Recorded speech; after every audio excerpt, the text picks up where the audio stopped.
Hello, this is CONNORISSUPERGOOFY, and welcome to probably my most a review of probably my most anticipated album of the year. It is my debut collaborative studio album with Nervynx, Life After Graduation. So the album cycle leading up to this record releasing definitely got a lot of hype. It kicked off with the official album cycle kicked off with the track Call That Cap remix, which was basically it's what it says in the title. It's a remix of Nervynx's solo song Call That Cap, which charted on Connor's Hot List and peaked at number 4.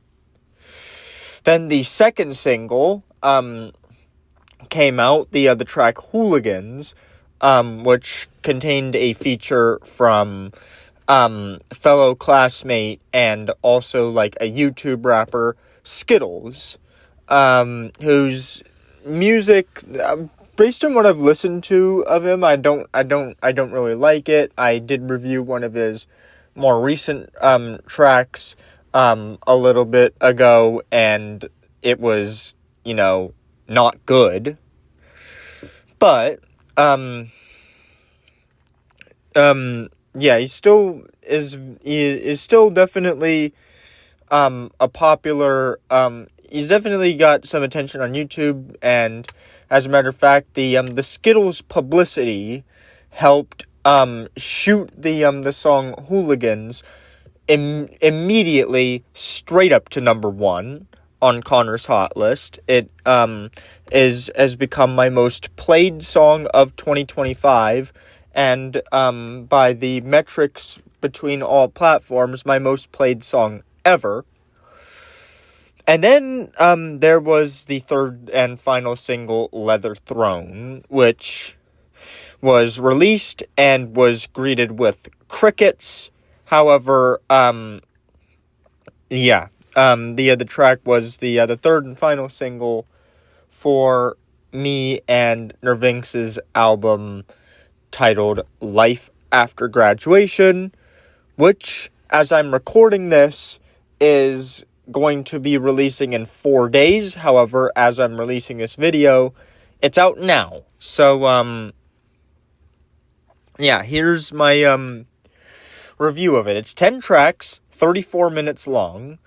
So it's definitely in the mid-tier in terms of my album lengths. It's there are some longer albums, there are some shorter albums. It compares in length to Impossible Logic, which is a 35-minute album.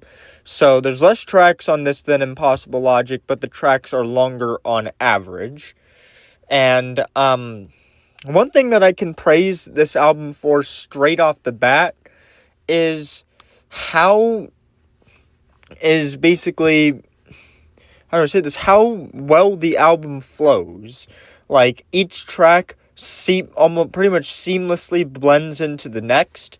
It's a very good album experience that I believe that you should definitely try out.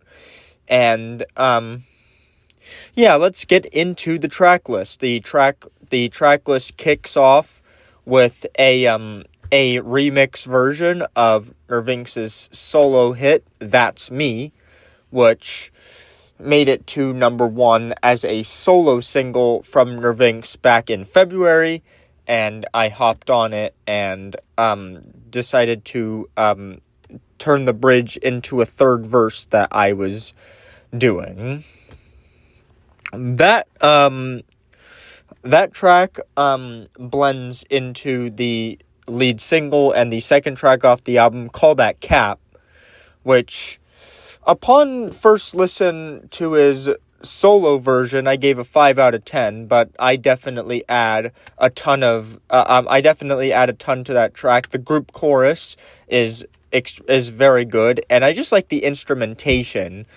The very left field synthy experimental instrumentation, and although all the beat changes may still be a little bit much, it's definitely a great song, and it fits really well into the context of the album.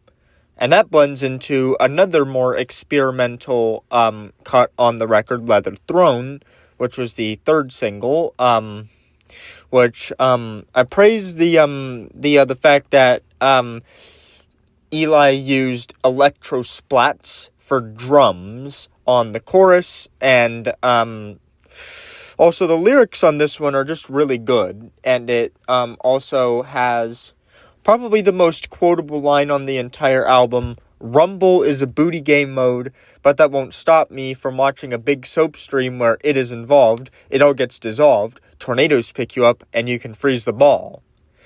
And that is perfect sequencing for the track list, because the song where I call Rumble a booty game mode transitions into the fourth track on the album, which is all about Rumble.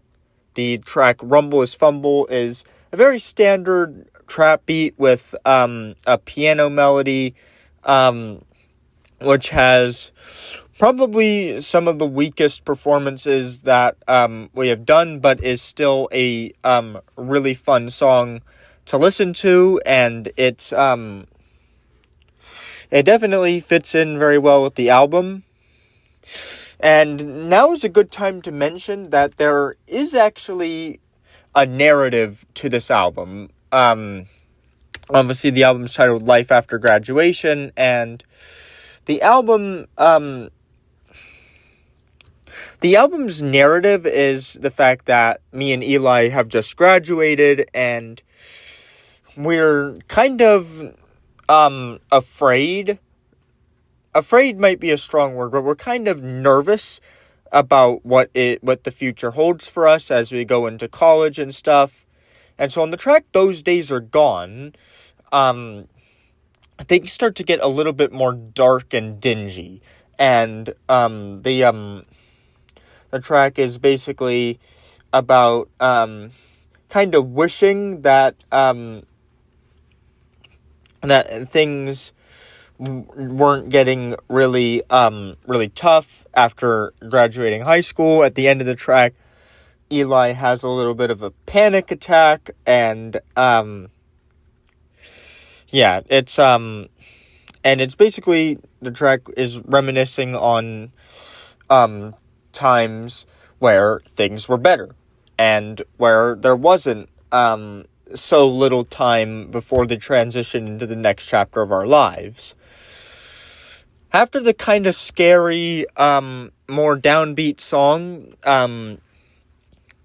basically the biggest summer jam on the album comes after that, track Hooligans, which features Skittles. Skittles has a very good verse on the front end of the track, and it is also just a really good synthy experimental summer jam that it's good music to jump into the pool to as well. It's a really good summer song,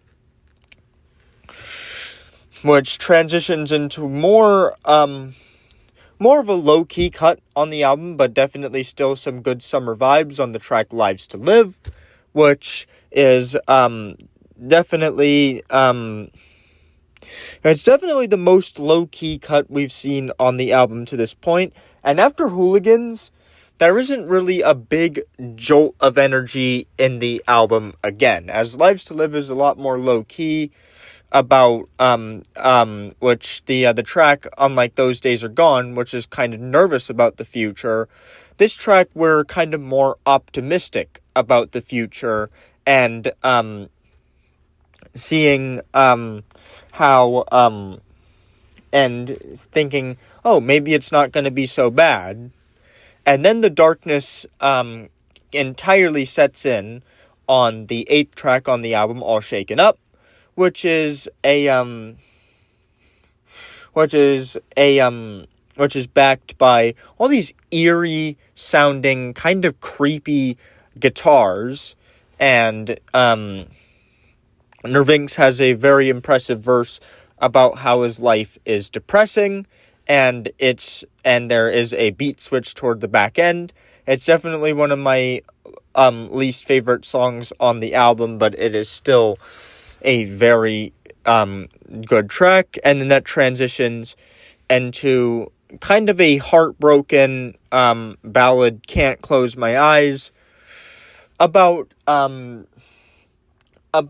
drifting away from a friend and and not getting a response from them, which leads into technically the first single that was released between us that made its way onto the album, the closing track, Feel Power, which I gave a 3 out of 10 on first listen, but it definitely fits so well into the album's mood at the end that a lot of value is added to this track from the context of the album. So I would probably say it's one of the better tracks on this track list. And I just think that this album flows really, really well together. I